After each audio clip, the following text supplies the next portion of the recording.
On my debut this 4th of November 2021, Ethiopia enters day 3 of its state of emergency, raising tensions in the Horn of Africa. Also, how will we pay for climate change? Global leaders meet at COP26 day 4.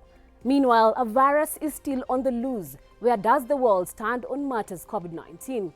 You're watching Switch Focus. I am Harriet Chimea.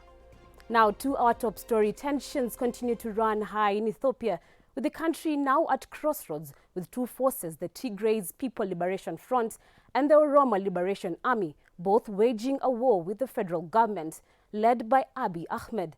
Yesterday, Facebook removed a post from Ethiopia's Prime Minister for violating its policies against inciting violence. Chapter Boyd begins the coverage. The U.S. Embassy in Ethiopia has authorized the voluntary departure of non-emergency government staff and family members because of armed conflict as rebel forces in the country's north make advances. The decision came after the United States today said it was gravely concerned about the escalating violence and expansion of hostilities, repeating a call for a halt to military operations in favor of ceasefire talks. Yesterday, Ethiopia declared a state of emergency, with forces from the northern region of Tigray threatening to advance on the capital Addis Ababa after claiming control of key northern towns. Ethiopia's Prime Minister Abiy Ahmed called on citizens to take up arms to block the advance of the rebel Tigray People's Liberation Front. Prime Minister Abiy Ahmed has pledged to bury his government's enemies with our blood as Tigrayan rebels and their Oromo allies threaten to advance on the capital. His Facebook post over the weekend was removed by the platform for violating its policies against inciting and supporting violence. Thousands of people have been killed by the conflict in Ethiopia, millions more have been displaced, and hundreds of thousands are facing famine conditions according to the UN. The war broke out on 4th November last year when Ethiopian Prime Minister Abiy ordered a military offensive against the regional forces in Tigray. He claimed that his government did so in response to an attack on a military base that housed government troops. The TPLF has been designated a terrorist organization, while it says it is Tigray's legitimate government. The U.S. Embassy in Ethiopia has, through its website, authorized the voluntary departure of non-emergency government staff and family members because of armed conflict as rebel forces in the north make advances. Chapter Boyd, Switch TV News. Moving on, as world leaders meet at the COP26 Climate Summit in Glasgow, Scotland. For Madagascans, poverty is a big factor that makes people in the region more vulnerable to climate change. Like Mercy Celestina, she is forced to live on cactus flowers amid successive droughts caused by climate change. Shilangetich reports. The world's fourth largest island is on the brink of famine and is likely to go down in history as the fast brought on by extreme and unusual weather patterns. And this suffered by a country not at war or in conflict, but in peacetime and with virtually zero carbon emissions. Moving on, job seekers in Brazil are facing a worsening unemployment situation, which has been triggered by the COVID-19 pandemic, with scores of people now turning to informal part-time work, as Sylvia Nganga reports. Rodrigo Frazito, a graduate majoring in civil engineering, previously worked as a clerk in the office of the Sao Paulo State Assembly. In February, Frazito quit his job for personal reasons, but he has found it very difficult to find a new one. I searched thoroughly within my field of expertise, but our labor market is basically in ruins. So many people are looking for a job, but hardly can one get any. Muitas das pessoas até gostariam de contratar, só que não tem como. Por quê? Frazito spent all his savings during the 3-month unemployment period. With the help of his friends, he got an uncontracted supervisory position at a construction site north of Sao Paulo. During such times of the pandemic and economic difficulties, such temporary jobs are very common in Brazil.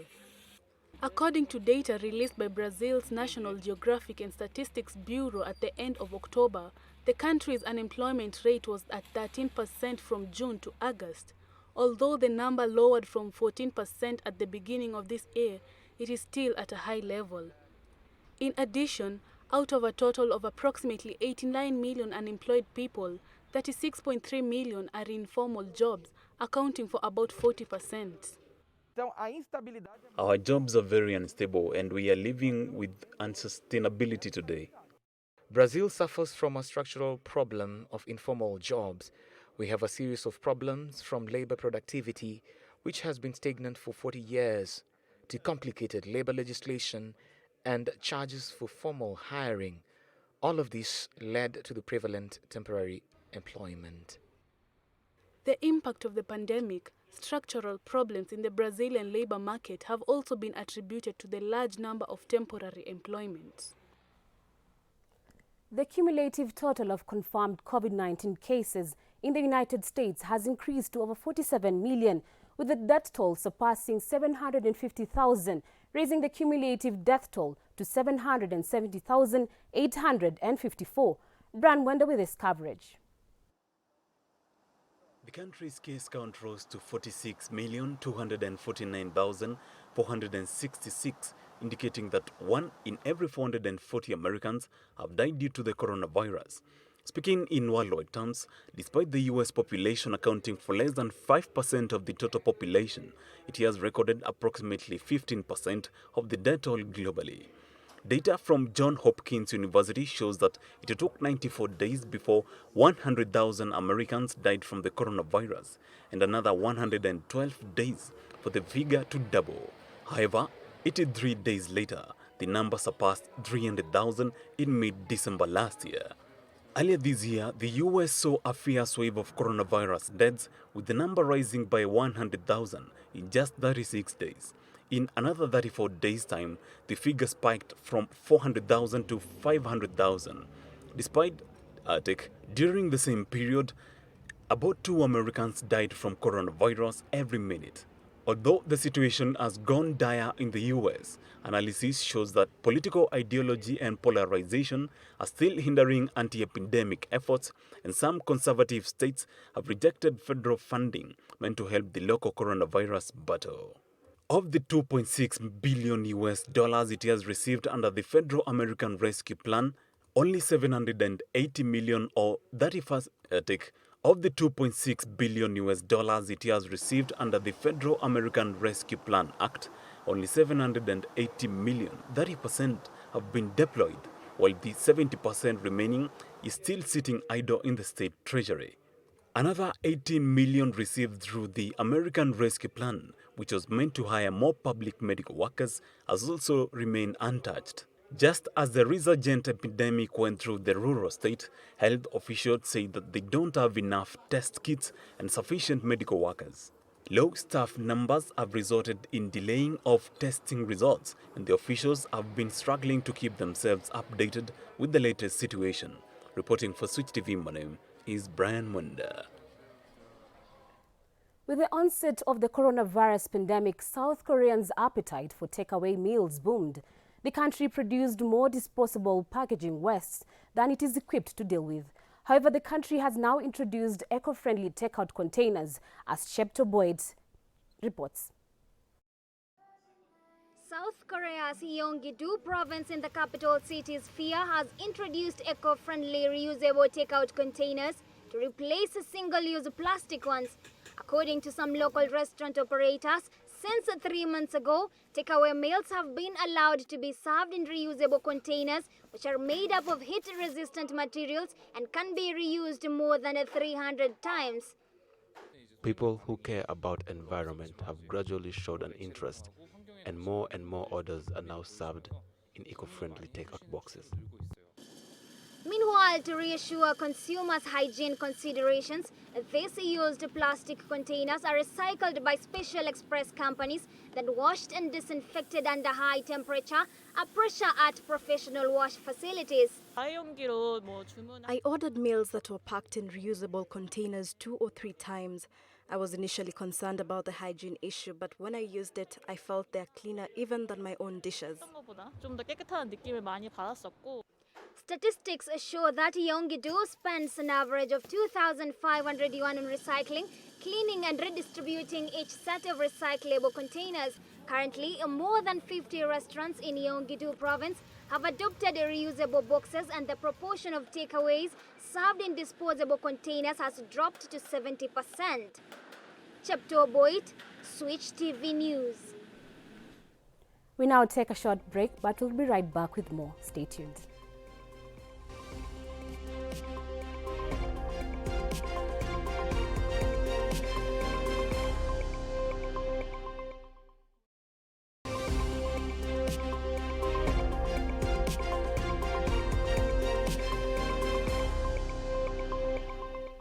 Welcome back to Switch Focus. My name is Harriet Chimia and our sign language interpreter is Tracy Dorcas. Moving on, Algeria has accused its arch rival Morocco of killing 3 Algerians on a desert highway as tensions escalate between the neighbors over contested Western Sahara. The 3 Algerians were killed in a bombing this week in the border area between Mauritania and the disputed territory of Western Sahara, as Shilangetich reports. The 3 Algerians had been traveling between the Mauritanian capital Nouakchott, northeast to the Algerian city of Ougla. Morocco did not immediately comment on the accusations. Western Sahara is 80% controlled by Morocco, which sees the former Spanish colony, rich in phosphates and adjacent to the bountiful Atlantic fishing waters, as an integral part of its own territory. Algeria has long hosted and supported the Polisario Front, which seeks full independence there and has demanded a referendum as provided for in a 1991 ceasefire deal. But the Polisario in November declared the truce null and void after Moroccan forces broke up a blockade of a highway in Mauritania that the independence movement said was built in violation of the ceasefire. In August, Algeria broke off diplomatic ties with Morocco, citing hostile actions, which Rabat has dismissed. The reported killings took place on Monday, but few details have emerged and there has been no immediate comment from Algiers or Rabat. The Algerian statement did not specify the location of the strike. United Nations Secretary-General Antonio Guterres has warned that the situation in Western Sahara has significantly deteriorated over the past year. On Friday, the UN Security Council called for renewed peace talks in a resolution Algeria slammed as fundamentally unbalanced. Former U.S. President Donald Trump broke with long-held diplomatic norms in 2020 to recognize Morocco's claim to the territory as part of a quid pro quo for Rabat's normalization of ties with Israel. Algiers has rejected a return to roundtable talks last held in 2019 with top officials from Morocco, Algeria, Mauritania and the Polisario. Shilangetich, Switch TV.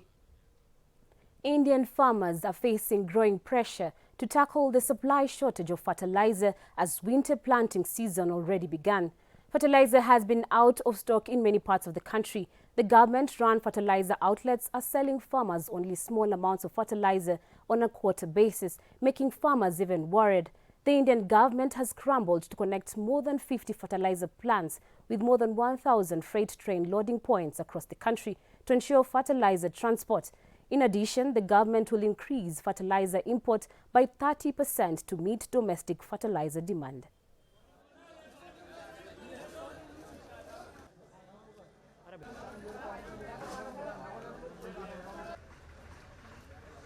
I came here at 5 this morning just to buy fertilizer, and they only sold me 2 bags. I have 32 acres of land and I couldn't do much with only 2 bags of fertilizer. Farmers will not have a good harvest next year without fertilizer. The possible decrease in grain production will affect the market and people will have to pay higher prices for food. Farmers in northwest China's Xinjiang Uyghur Autonomous Region have blessed a sustainable way of containing desertification by planting desert ginseng, which has not only made fortunes for the locals but has also improved the fragile economic environment, as Brian Wender reports. In Xinjiang, deserts account for 1/4 of the total 1.66 million square kilometers of land. The local people here have spared no effort in expanding vegetation cover by cultivating plants well suited for arid weather conditions such as Xizang, which also has high economic value. In expanding greenery coverage amid deserted areas, Xizang variety are widely planted in Taklaman Desert. A parasitic plant living off the roots of Sakshaw, Xizang is a commonly used as herb in Chinese medicine prescription for its ability to boost immunity. In November, when most of the harvesting activities in the region have finished, the Xizang harvest in Taklaman have just begun. To Sujang Siddiq, a farmer, has been cultivating Xizang for several years now. He learned how to plant Xizang when it was introduced to the area, and now he has become an expert in the field. We won't harvest anything in this spot. The seeds planted were too far from the Sakshaw roots. The seeds were planted last year. They won't reach the roots just yet this year. Every Aten harvesting Xizang and Siddiq an extra 20,000 yuan. Gradually, more and more fellow farmers have joined him in Xizang harvesting. Siddiq says now he has a group of more than 200 people working together to harvest Xizang. They are very happy. Some couples working together can earn 20,000 to 30,000 yuan a winter, so our lives are improving, and you got to thank the good policies for that. More than 5,500 acres of Xizang have been planted in Quimo County alone. Reporting for Switch TV, my name is Brian Mwenda. Thank you, Brian Mwenda. Now, as world leaders meet at the COP26 Climate Summit in Glasgow, Scotland, for Madagascans, poverty is a big factor that makes people in the region more vulnerable to climate change. Like Mercy Celestinea, she's forced to live on cactus flowers amid successive droughts caused by climate change. Shilangetich reports. The world's fourth largest island is on the brink of famine and is likely to go down in history as the first brought on by extreme and unusual weather patterns. And this suffered by a country not at war or in conflict, but in peacetime and with virtually zero carbon emissions. Macy Celestina, living in southern Madagascar, where drought is causing a climate change famine. She is collecting cactus flowers to cook, at least to keep hunger pangs at bay for her and her family. Look at our crops. There are no leaves growing, not even one. When you pass on the road, you can see it's dry. There are only sandy winds. The 47-year-old says her 8-month-old son died because of cactus fruit seeds that piled up in his stomach. UNICEF projects the number of acutely malnourished children is likely to quadruple since their last assessment in October 2020. The red band indicating severe malnutrition. These people have not contributed to climate change, but they're paying probably the highest price. According to the World Carbon Project, Madagascar produces 0.01% of global carbon dioxide emissions, with Africa as a whole accounting for just 3%, yet it is the most vulnerable region to the climate change effects. Experts are urging the international community to increase humanitarian assistance as well as urge world leaders to rapidly cut down emissions to avoid additional climate-driven humanitarian crises. Shilangetich, Switch TV. China's self-made new technologies and products in the medical field are being showcased at the ongoing exhibition of China's achievements in scientific and technological innovation in Beijing. One exhibit that has attracted many visitors' attention was China's first domestically produced portable ecosystem. Daniel Kariuki reports. Extracorporeal membrane oxygenation (ECMO) machine is used to provide cardiopulmonary support for critically ill patients with severe respiratory or cardiac failure. Since the COVID-19 pandemic started, this system has also been used for critically ill COVID-19 patients. In the past, China's ECMO machine market has been dominated by pricey foreign brands. The development of the domestic ECMO machine signals the country's breakthrough in this technology field. our homemade machine could be substituted for the foreign ones. First of all, the safety and effectiveness of our system are lifted. We have established a complete anti-clotting mechanism. In terms of effectiveness, the oxygenation efficiency has improved to a certain degree as compared with international competing goods. Since the whole system is fully developed and produced in China, the use cost has been greatly reduced. Another star exhibit was a China-developed digital positron emission tomography PET scan and magnetic resonance MR device, which could realize real-time acquisition of positron and nuclear magnetic data collection for a body scan within 10 minutes. It is one of the most sophisticated devices in the entire imaging field, and only 3 countries are capable of producing them globally. The proportion of independent research and development of key and core components have reached 100%, and the whole industrial chain is under our control. Since the outbreak of the COVID-19 pandemic, China's scientific and technological systems has carried out anti-epidemic efforts in the areas of clinical treatment, drug and vaccine development, detection equipment, and reagents. The nucleic acid test reagent was developed and put on the market 14 days after the COVID-19 genome sequence was confirmed. The threat of emerging infectious diseases still exists in the world. In the future, we should pay more attention to the key role of scientific and technological innovation in the diagnosis and treatment of diseases, continue to explore the essence of our life, discover the important principles behind them, and carry out such technological innovation so as to serve our people's life and health.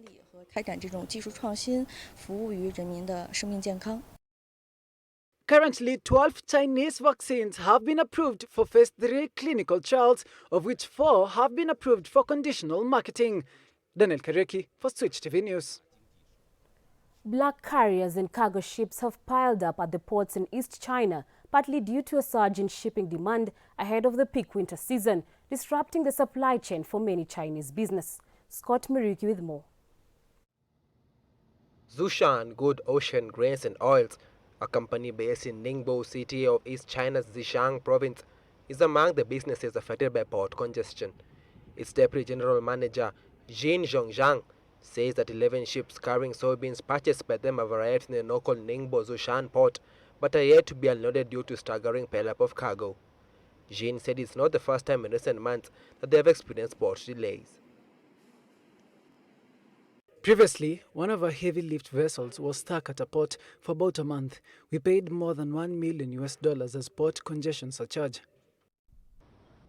Those in the industry say ports across China and even across the world are facing congestion issues, affecting not only Cape-sized vessels carrying iron ore and coal, but also Panamax ships, which mainly transport grains. About 30% of Cape-sized ships were stuck outside ports around the world. Take the shipment of iron ore, for example. As production restrictions at steel mills in Tungsten have remained in place this year, many traders have chosen major ports in East China as destinations for their shipments, which has led to serious port congestion in the region. Tangshan City in North China's Hebei province is the world's largest steel-producing region, and the eastern coastal area of the country is home to a large number of ports.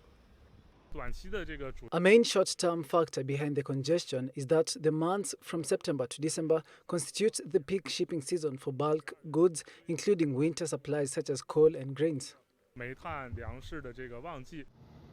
Experts attribute the backlog partly to the Northern Hemisphere residents rushing to secure winter supplies as chilly temperatures set in. Scott Muriuki, Switch TV News. Well, that story brings us to the end of our bulletin. My sign anchor has been Tracy Dorcas, my producer, Shilangatich, and I, Harriet Chimere. See you next Thursday. Enjoy the rest of your viewership.